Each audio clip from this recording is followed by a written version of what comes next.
Good morning everyone. Yes now again I will report to you.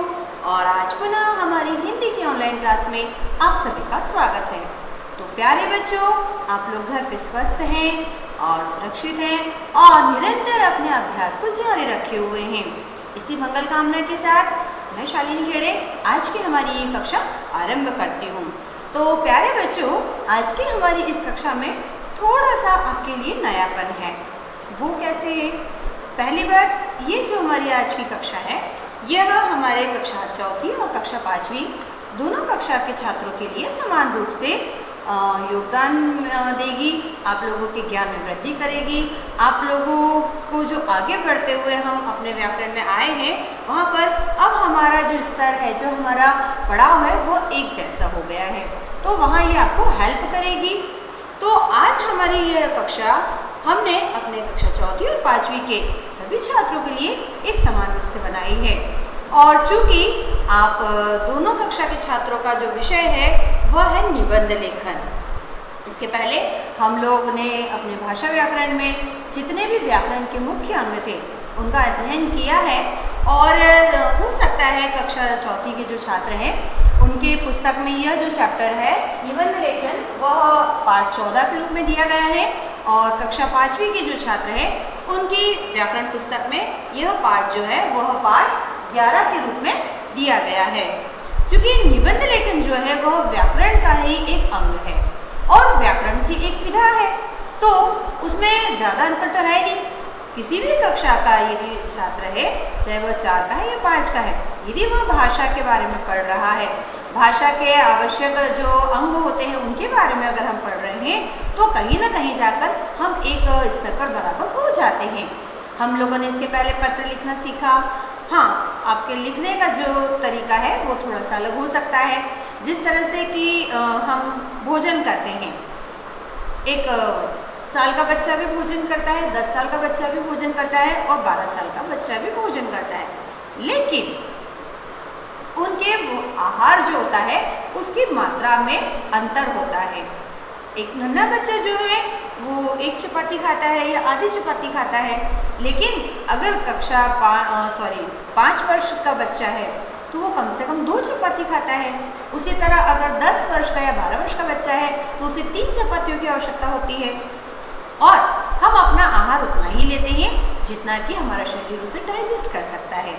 उसी प्रकार ज्ञान का भी है बेटा, कि ज्ञान भी उम्र और उसकी अवस्था देखकर उतनी मात्रा में दिया जाता है। लेकिन जब हम भाषा की बात कर रहे हैं, ज्ञान की बात कर रहे हैं, और अब हम अपने एक ही जगह पर सभी लोग साथ में बैठकर एक ही विषय पढ़ने वाले हैं, तो उसमें मात्रा की तो कोई बात ही नहीं है।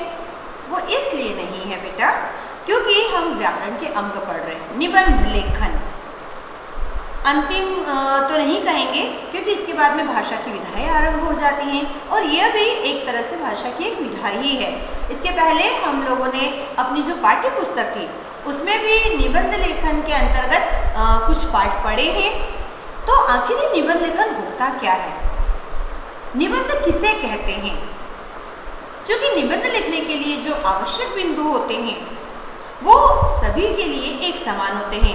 कक्षा 4 का बच्चा निबंध लिखेगा या 5 का लिखेगा या 6 या 7 का लिखेगा, लेकिन निबंध लेखन के लिए जो सबसे महत्वपूर्ण मुख्य बिंदु होते हैं वह तो सभी के लिए एक समान होंगे, एक समान रूप से मददगार होंगे। तो आज हम सभी ये जानेंगे कि निबंध किसे कहते हैं, निबंध कैसा लिखा जाता है, निबंध कब आवश्यक होता है, निबंध की हमारी भाषा में क्या आवश्यकता है। सबसे पहली बात, आपके पुस्तक में निबंध को लेकर एक बहुत सरल वाक्य में परिभाषा दी गई है कि किसी विषय पर क्रमबद्ध और व्यवस्थित रूप से, कैसे? क्रमबद्ध और व्यवस्थित रूप से,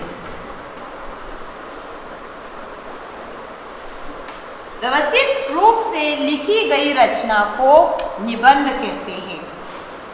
या आप चाहें तो उसकी परिभाषा को ऐसे भी कह सकते हैं कि एक ऐसा विषय जिस पर हम अपने भाव और विचारों को क्रमबद्धता के साथ प्रभावशाली ढंग से प्रस्तुत करते हैं उसे कहते हैं निबंध। निबंध शब्द को ही जब आप लेते हैं, इसको हम दो टुकड़ों में बांट लेते हैं बेटा। तो एक होता है आपका निबंध और दूसरा होता है लेखन। लेखन का अर्थ आप सभी को अच्छे से पता है, लेखन का अर्थ होता है लिखना। निबंध लेखन, नी धन बंध, जो अच्छी तरह से बंधा हुआ हो, व्याकरण के नियमों के अनुसार जो अच्छे से बंधा हुआ हो, जिसमें कहीं पर भी कोई त्रुटि ना हो, वो व्यवस्थित हो और कैसा हो, बिल्कुल क्रमबद्ध हो, सिस्टमेटिक हो। ऐसी रचना जब हम भाषा में करते हैं उसे हम कहते हैं निबंध। और निबंध को व्यवस्थित रूप से समझने के लिए हम ये भी कह सकते हैं कि कभी कभी क्या होता है कि किसी विशेष विषय पर हमें अपने भाव और विचारों को सुव्यवस्थित ढंग से लिखकर अभिव्यक्त भी करना होता है। उस ही शैली को हम निबंध कह सकते हैं। सुंदर, प्रभावशाली, कलात्मक निबंध निरंतर अभ्यास तथा शब्द ज्ञान द्वारा लिखा जा सकता है।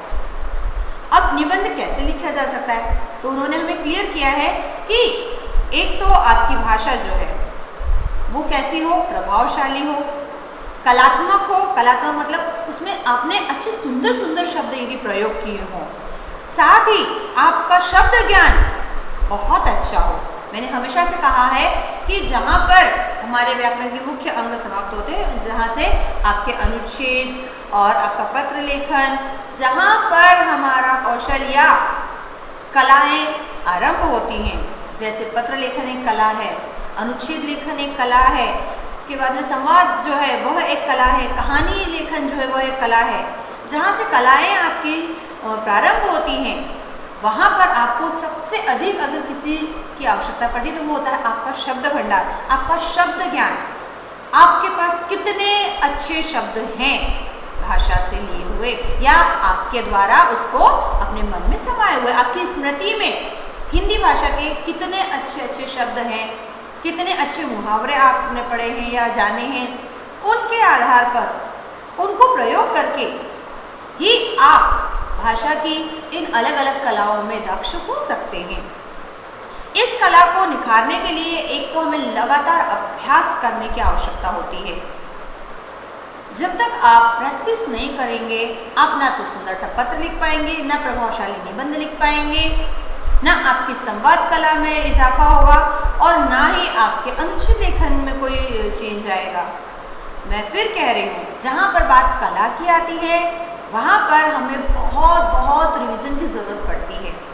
एक बार हमने आपको समझाया था, यदि आप एक बहुत सुंदर परफेक्ट पिक्चर बनाना चाहते हैं तो उसके पहले आपको रंगों के बारे में, रंगों के समायोजन के बारे में, कौन सा रंग किसके साथ अच्छा लगता है, कहाँ पर किस दृश्य में कौन सा सही रहता है, किस तरह से उसको प्रयोग किया जाता है, उन सब का यदि ज्ञान नहीं है, उन सब का यदि आपने अभ्यास नहीं किया है तो आप अपना सुंदर चित्र बनाने का सपना पूरा नहीं कर सकते हैं।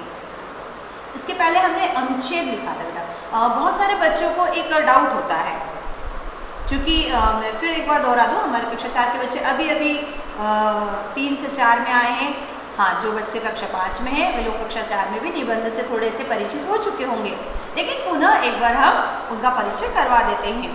कुछ बच्चों को एक ये डाउट होता है कि मैम अनुच्छेद और निबंध, तो जब हमने आपको अनुच्छेद पढ़ाया था तब हमने आपसे कहा था कि किसी विषय पर अपने विचारों को उसकी समस्त जानकारी के साथ में संक्षिप्त रूप में जब हम लिखते हैं वो अनुच्छेद होता है। लेकिन जब किसी विषय पर आप क्रमबद्ध रूप से और व्यवस्थित तरीके से, प्रभावशाली ढंग से, लेकिन बिल्कुल आवश्यक जितना है उतनी ही मात्रा में उसी प्रकार से जब लिखते हैं वो होता है निबंध। निबंध में कुछ भी जो आप लिखते हैं वाक्य वो बेकार नहीं होना चाहिए या उससे जुड़ा नहीं है, ऐसा नहीं होना चाहिए। एक और हल्का सा अंतर होता है आपके अनुच्छेद या निबंध में। अनुच्छेद हमने देखा था कि 5 से 6 लाइन मिलाकर आप एक पैराग्राफ लिखते हैं। बहुत यदि होता है तो आप उसको 2 छोटे छोटे पैराग्राफ में लिखते हैं जितना आपको कहा जाता है। लेकिन निबंध जो होता है बेटा, उसमें क्या होता है, हमें जो विषय दिया गया है हमें उसके बारे में सब कुछ लिखना होता है, लेकिन कैसे लिखना होता है? व्यवस्थित तरीके से, उसको जिस क्रम में उसका जो वाक्य या जो सूचना जहाँ पहले आनी चाहिए उसको उसी क्रम में हम लिखें और उसके लिए जो सही उचित शब्द है वही हम प्रयोग करें, तभी वो हमारा निबंध कहलाएगा या हमारे निबंध का प्रभाव पड़ेगा। तो अनुच्छेद लिखना हमने आपको बताया था। अनुच्छेद लिखते समय हमने आपसे कहा था कि आपको उस विषय के बारे में पूरा पहले मनन करना चाहिए, आप उसके बारे में जितना भी जानते हैं, फिर उसके बाद में अपने उस ज्ञान को थोड़े छोटे छोटे वाक्यों में जमा कर लिखना चाहिए।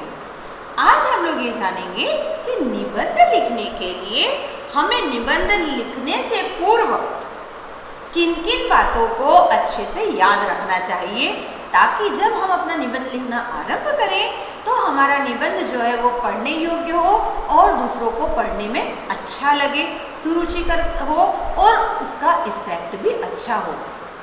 तो इसके लिए हम कुछ मुख्य बिंदु ले रहे हैं, जिसमें एक प्रथम मुख्य बिंदु देखिए बेटा हमारे पास ये है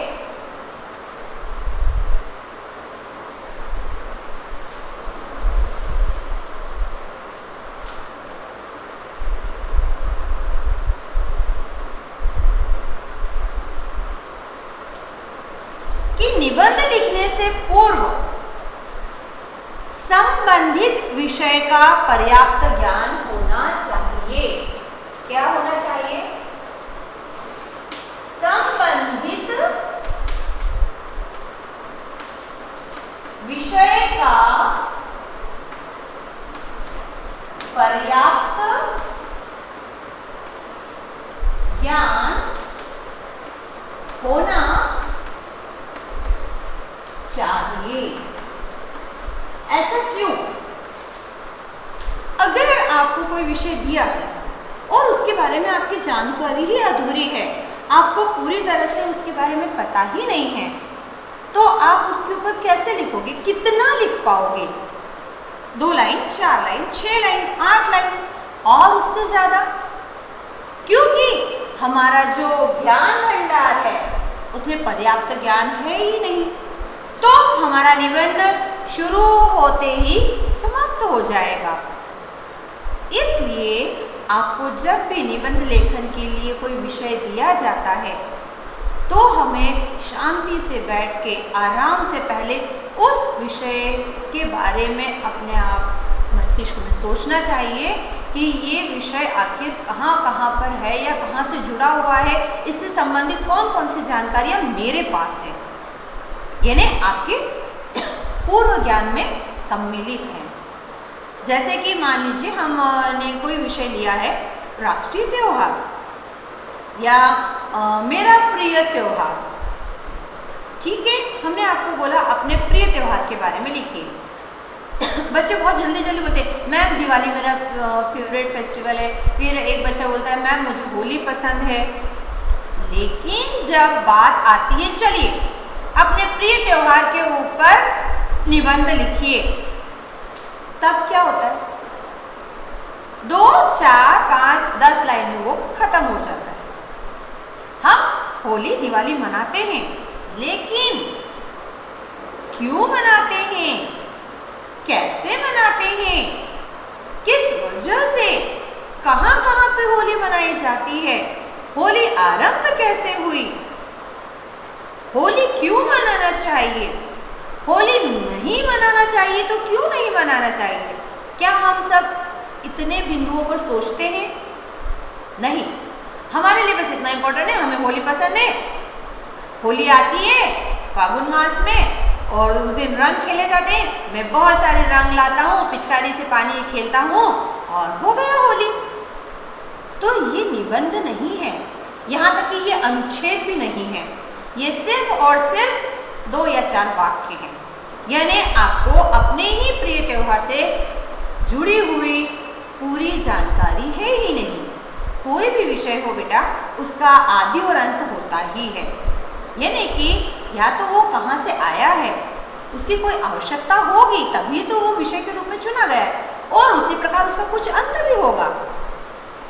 धरती पर हमारे आसपास जितनी भी विषय या चीज़ें हैं चाहे वो व्यक्ति हो, मनुष्य हो, प्राकृतिक चीज़ें हो, कोई स्थिति ही क्यों ना हो, कोई कार्य ही क्यों ना हो, हर चीज़ की एक वजह होती है और हर चीज़ के दो पहलू होते हैं, उसका फ़ायदा और उसका नुकसान।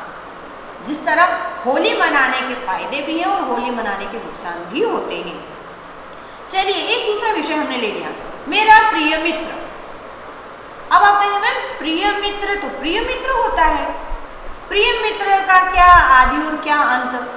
प्रिय मित्र कहाँ से जन्म लेता है और कहाँ खत्म होता है?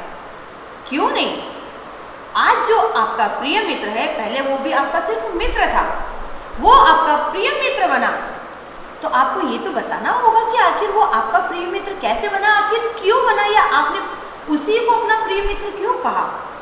प्रिय मित्र के मैम नुकसान क्या हो सकते हैं? क्यों नहीं, प्रिय मित्र से अगर लाभ हो सकते हैं तो प्रिय मित्र से नुकसान भी होते होंगे। अगर बहुत ज़्यादा कोई प्रिय हो जाए तो कभी कभी क्या होता है कि हम सही गलत का फर्क भूल जाते हैं। अगर आपका प्रिय मित्र आपकी गलतियों पर आपको टोकता नहीं है, रोकता नहीं है और हर गलत चीज़ में भी आपका साथ दे रहा है, तो वो प्रिय मित्र अवश्य बेटा, लेकिन आपके लिए कैसा हो गया, नुकसानदायक हो गया ना। प्रिय मित्र वही होता है जो आपको समय समय पर सुधारता रहे, जो मुसीबत में आपका साथ तो दे लेकिन बुरे कार्यों में आपको रोके। वास्तव में प्रिय और सही मित्र वही होता है। कोई एक और विषय जैसे आपको दिया जाता है, आजकल कंप्यूटर है, टीवी है, मोबाइल है, आपको हमने विषय दे दिया, चलिए मोबाइल के ऊपर अपना निबंध लिखिए, तो आप मोबाइल के ऊपर लिख सकते हैं। मोबाइल तो आजकल आप लोग दिन भर चलाते हैं ना, तो मोबाइल के ऊपर क्या आप अपना निबंध 4 लाइन में 6 लाइन में खत्म कर देंगे? नहीं, मोबाइल से जुड़ी हुई आपके पास बहुत ज़्यादा जानकारी है, इतनी ज़्यादा जानकारी है कि आप उसके ऊपर कम से कम 10 से 15 वाक्य तो लिख ही सकते हैं। निबंध लिखने से पूर्व मैंने क्या कहा, उस विषय का पर्याप्त ज्ञान होना चाहिए। नहीं है तो इकट्ठा कीजिए, ढूंढिए, लाइए और फिर उसके ऊपर निबंध लिखना आरंभ कीजिए। दूसरा मुख्य बिंदु एक और है, निबंध लिखने से पहले उसकी रूपरेखा बना लेनी चाहिए। अब आप कहेंगे ना रूपरेखा क्या होता है?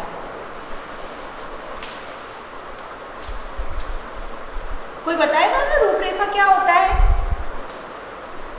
थोड़ा बहुत सोच के बताइए। रूपरेखा यानी कि हम उसे कैसे लिखेंगे, पूर्व उसकी रूपरेखा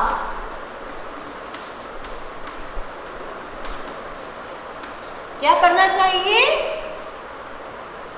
बना लेना चाहिए।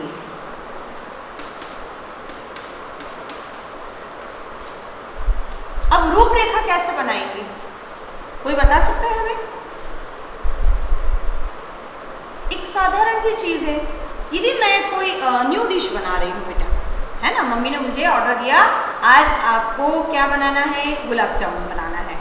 पिछली बार हमने गाजर का हलवा बना लिया था, आज हमें क्या बनाना है, गुलाब जामुन बनाना है। मम्मी ने टास्क दे दिया है, गुलाब जामुन बनाना है, तो उसके लिए पहले क्या करूँगी मैं, मुझे ये तो जानकारी जुटानी ही पड़ेगी या मुझे पता तो होना चाहिए कि गुलाब जामुन बनता कैसे है। ये पर्याप्त ज्ञान नहीं होगा अगर मुझे गुलाब जामुन का, तो मैं कैसे बनाऊंगी?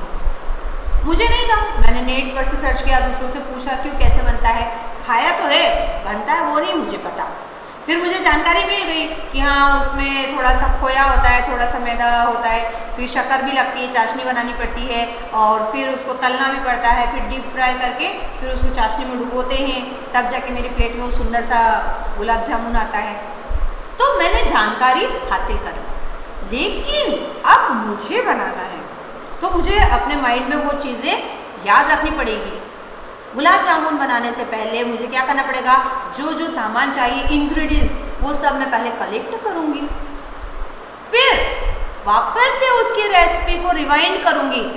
पहले मुझे क्या करना है, चाशनी बनाना है, चाशनी बना के तैयार रखना है, फिर मुझे खोया और मैदा को आपस में मिलाना है, बहुत अच्छे से चिकना करके उसके छोटे छोटे गोले बनाना है।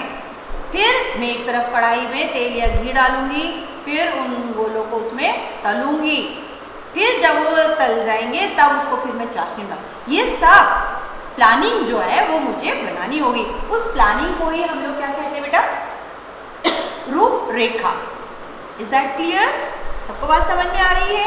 निबंध लिखने से पहले हमें ये अच्छे से निश्चित करना होता है कि हम अपने निबंध में क्या क्या लिखेंगे, कौन कौन से पॉइंट है जिनको हम डिस्क्राइब करेंगे। ठीक। तीसरा बिंदु होता है बेटा कि अनुच्छेद में क्या होता है कि हम सिर्फ एक ही बिंदु पर विचार व्यक्त करते हैं, लेकिन निबंध में क्या होता है, हम उसके सभी बिंदुओं पर विचार करते हैं। कैसे? मैंने पहले बोला था, अनुच्छेद आप 5-7 लाइन का लिखते हैं, उसके अच्छाई बुराई, उसके कारण, उसको तरीका जो भी है उससे जुड़ा हुआ, वो सब आप सिर्फ एक एक लाइन में लिख देते हैं। लेकिन निबंध लिखते समय हम उन एक लाइनों को 4-4 लाइन में फिर विस्तृत में व्याख्या करते हैं।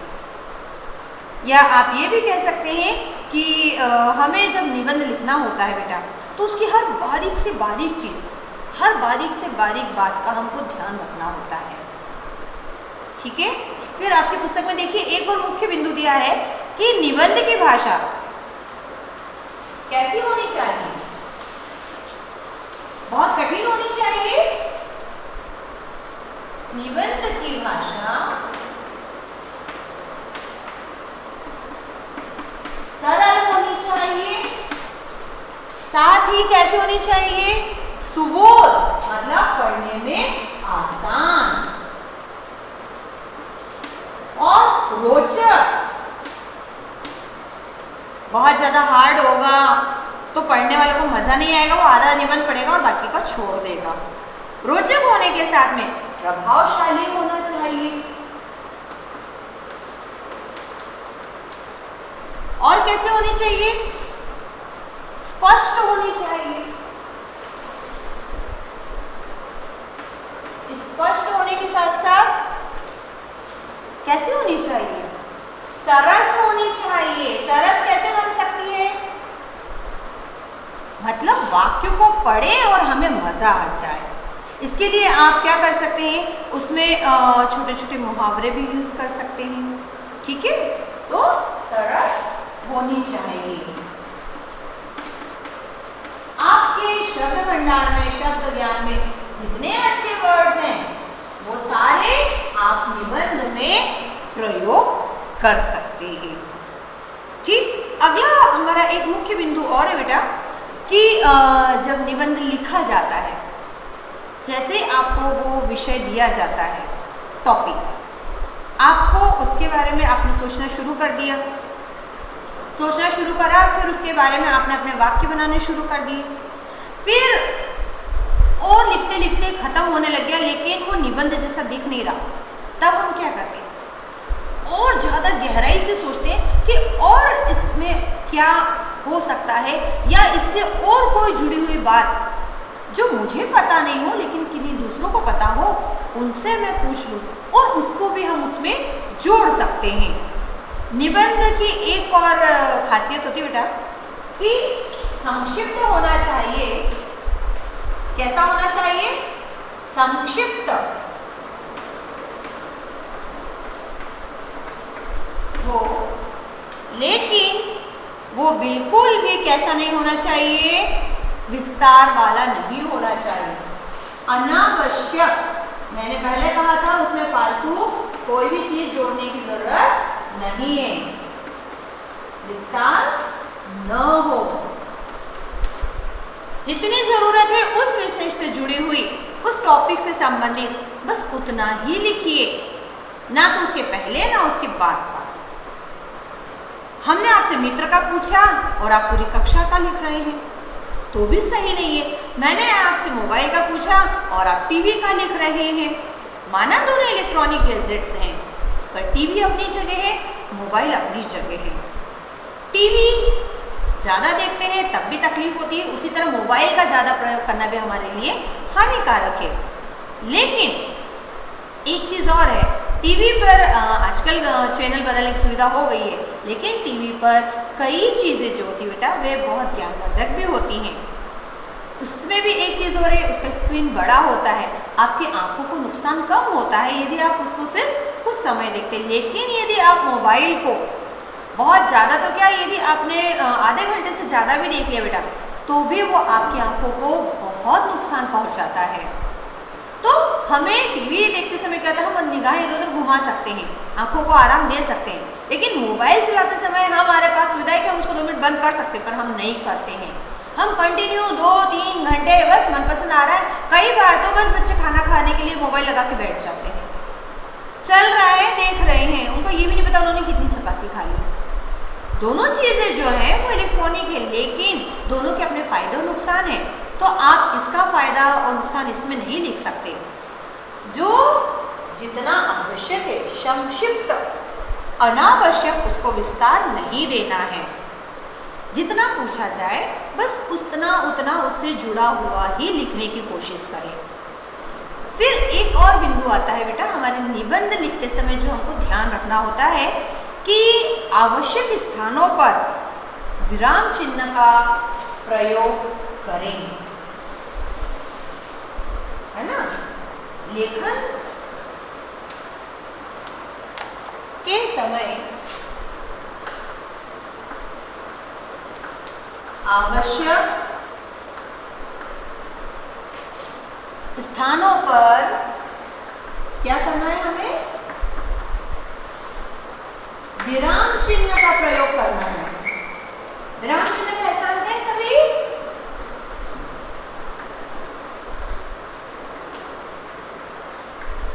अगर आप निबंध लिख रहे हैं और आपने विराम चिन्हों का प्रयोग नहीं किया या आपने उसको उचित स्थान पर नहीं लगाया, तो आपके निबंध का असर बिल्कुल 0 हो जाएगा। उसको ना पढ़ने में मजा आएगा, ना ही उसका कोई असर होगा दूसरों पर। अतः आवश्यक है कि आप अपना निबंध लिखते समय पहली बात तो ध्यान ही रखें कि जिस जगह पर जो विराम चिन्ह आना चाहिए आप वही विराम चिन्ह लगाएं। उसके बाद भी पुनः एक बार सावधानी के साथ पूरे निबंध को पढ़ लीजिए, कहीं कोई विराम चिन्ह गलत जगह तो नहीं लग गया, छूट तो नहीं गया, ये ध्यान हमें रखना चाहिए। और भी बिंदु है, आप एक बार इन बिंदुओं को ध्यान से पढ़ लीजिए, फिर हम अगले बिंदुओं पर चर्चा करते हैं आपसे।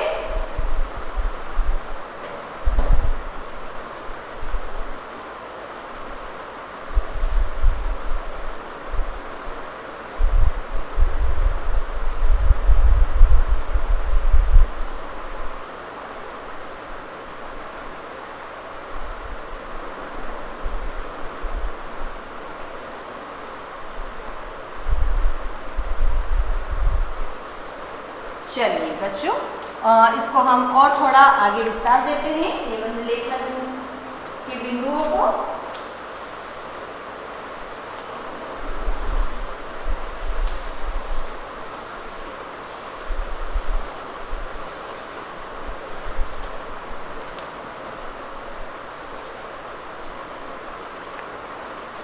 एक और मुख्य बिंदु है बेटा हमारे निबंध लेखन में, देखिए हमें दिया गया है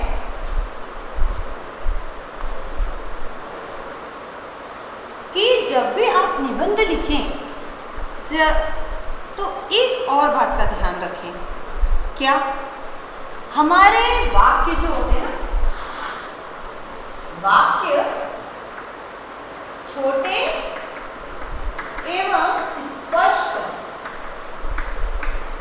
स्पष्ट मतलब उनका एक बार में एक ही अर्थ होना चाहिए। एक और मुख्य बिंदु, आप यदि चाहते हैं कि आपका जो निबंध है वो बहुत ज़्यादा प्रभावशाली हो, तो आप क्या कर सकते हैं, अपने निबंध में मुहावरे और लोकोक्तियों का प्रयोग भी कर सकते हैं। मुहावरे एवं लोकोक्तियों का प्रयोग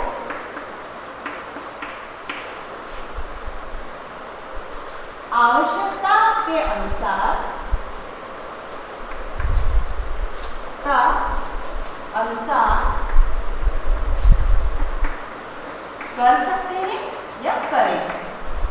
उससे क्या होता है बेटा, कई बार भाषा के साथ साथ आपका वाक्य और वाक्य से आपका निबंध जो होता है वो और सुंदर हो जाता है। एक मुख्य बिंदु, अगर आप चाहते हैं कि आपका निबंध अच्छा लगे तो हमें क्या करना चाहिए, हमें एक ही बात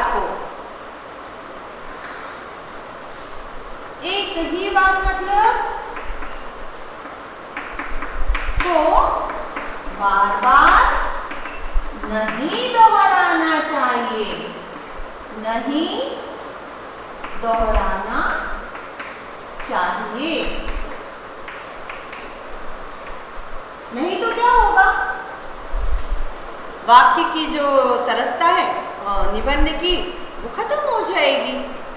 पढ़ने वाला क्या कहेगा, मतलब इसको पर्याप्त जानकारी नहीं है, ये तो घुमा फिरा के बार बार एक ही वाक्य लिख रहा है, तो वो अगली बार क्या करेगा, उस निबंध को पूरा पढ़ेगा ही नहीं। इसलिए हमें अपने निबंध लिखते समय जितने भी बिंदुओं पर हम लिखें उसमें हर बार कुछ नए शब्द, कुछ सरल शब्द और कुछ नई बात लिखना चाहिए। जैसे हमने आपको कहा था कि एक बच्चा लिखता है गाय के 4 पैर होते हैं, गाय की एक पूंछ होती है, गाय का एक मुंह होता है, गाय के 2 कान होते हैं, है ना, गाय के 2 सींग होते हैं।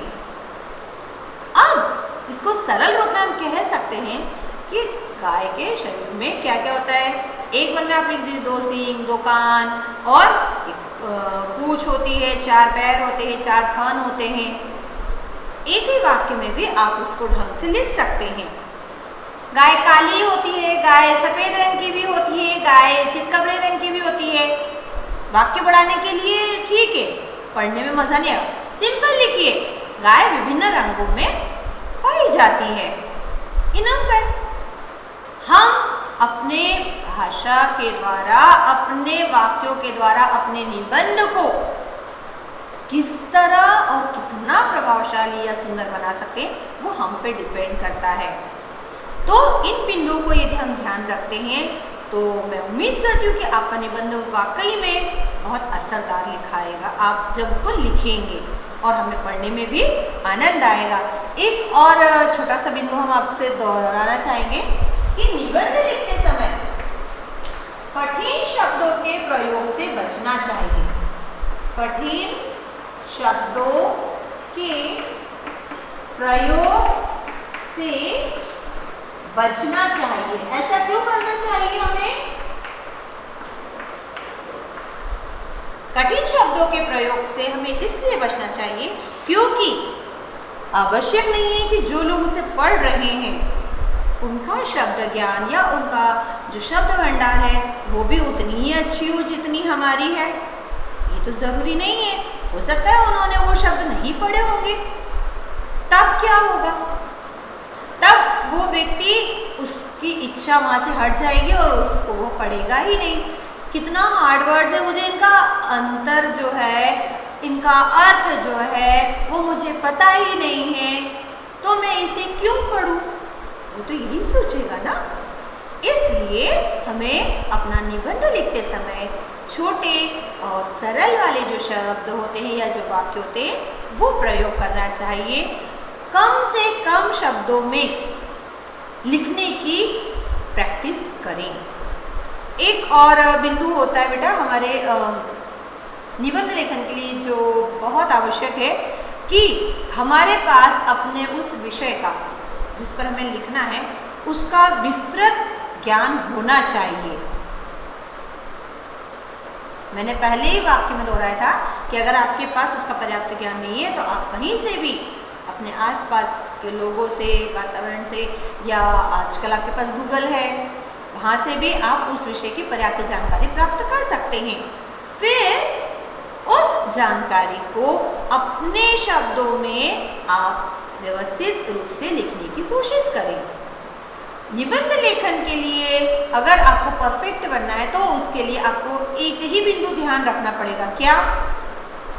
अपनी पुस्तक से जो निबंध दिए गए हैं उनको पढ़ें और लेखन विधि का अभ्यास करें।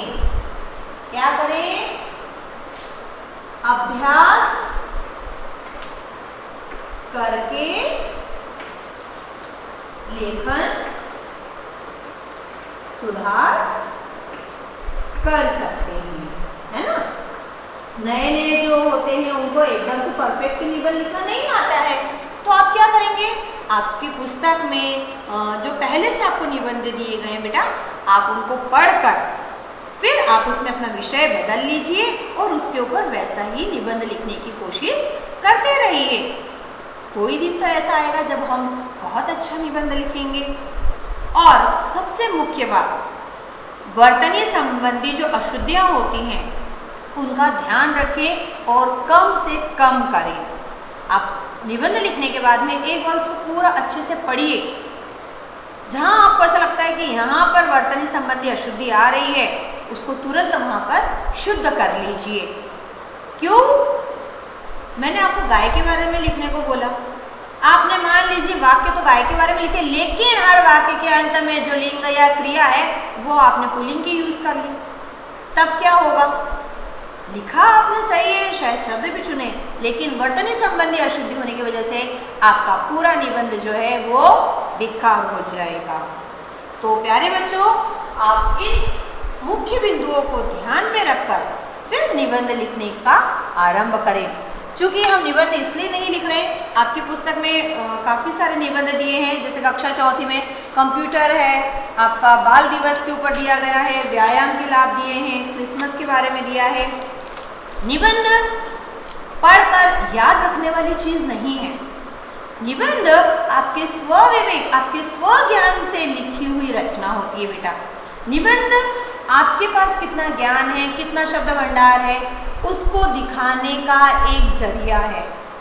मैं अगर आपको 1000 विषय पर निबंध लिखवा भी दूंगी, तब भी ये आवश्यक नहीं कि आप उसको याद करके बिल्कुल वैसा लिखेंगे। अगर आपको निबंध लिखना सीख गए, निबंध लिखने के लिए क्या मुख्य बिंदु आपको समझ में आ गए, तो आप स्वतः अपने आप से किसी भी विषय पर अपना निबंध लिख सकते हैं। हाँ, आपसे यही मैं रिक्वेस्ट करूँगी कि आपको जो विषय दिए गए हैं, जैसे कक्षा 5वीं में हमें पर्यावरण प्रदूषण के बारे में दिया गया है, और आपको पिकनिक के बारे में दिया है, अनुशासन का महत्व दिया है, व्यायाम का महत्व दिया है, विज्ञापन की दुनिया भी दी गई है, और समाचार पत्र के बारे में दिया गया है। तो उन्होंने आपको पुस्तक के माध्यम से अलग अलग विषयों पर निबंध लिखकर बताया है।